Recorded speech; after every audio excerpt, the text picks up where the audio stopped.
And on this Tuesday, January 13th, 2026 edition of Newsmakers, the U.S. Supreme Court seems likely to uphold state laws barring transgender athletes from playing on school girls' and women's athletic teams. Lower courts ruled for the transgender athletes in Idaho and West Virginia who challenged the state bans, but the conservative-dominated Supreme Court gave no indication after more than 3 hours of arguments today that it would follow suit. It said at least 5 of the 6 conservatives on the 9-member court indicate they'll rule the laws don't violate either the Constitution or the landmark Title IX law. Title IX prohibits discrimination in education and has produced dramatic growth in girls and women's sports. Justice Brett Kavanaugh, who coached his daughters in girls basketball, seemed concerned about a ruling that might undo the effects of the Title IX federal law. Kavanaugh called Title IX an amazing and inspiring success. Some girls and women might lose a medal in a competition with transgender athletes, which Kavanaugh called a harm we can't sweep aside.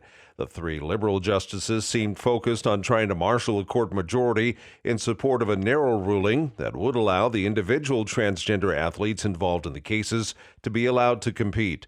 In 2020, the Supreme Court ruled LGBTQ people are protected by a landmark federal civil rights law that prohibits sex discrimination in the workplace, finding that sex plays an unmistakable role in employers' decisions to punish transgender people for traits and behavior they otherwise tolerate. But last year, the 6 conservative justices declined to apply the same sort of analysis when they upheld state bans on so-called gender-affirming care for minors.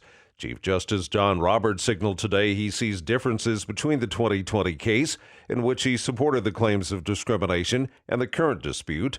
A decision is expected by early summer.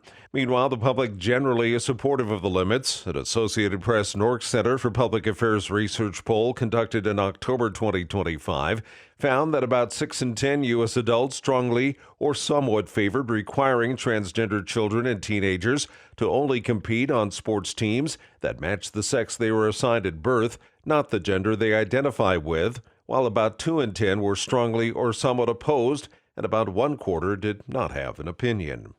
The suspect in an arson attack on a Mississippi synagogue is facing federal charges.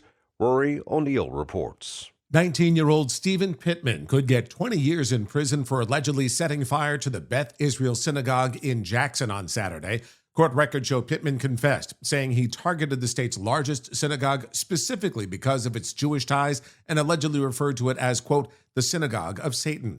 No one was inside when the fire broke out, but Pittman suffered life-threatening burns and went to a hospital on his own. I'm Rory O'Neill.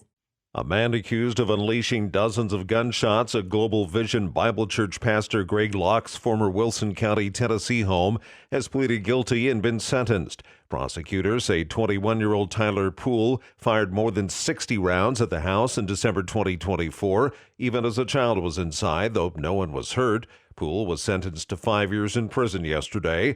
Locke told the court his family has forgiven him and hopes he can move forward with his life. And that's Newsmakers for this Tuesday, January 13th, 2026 edition. I'm Keith Black.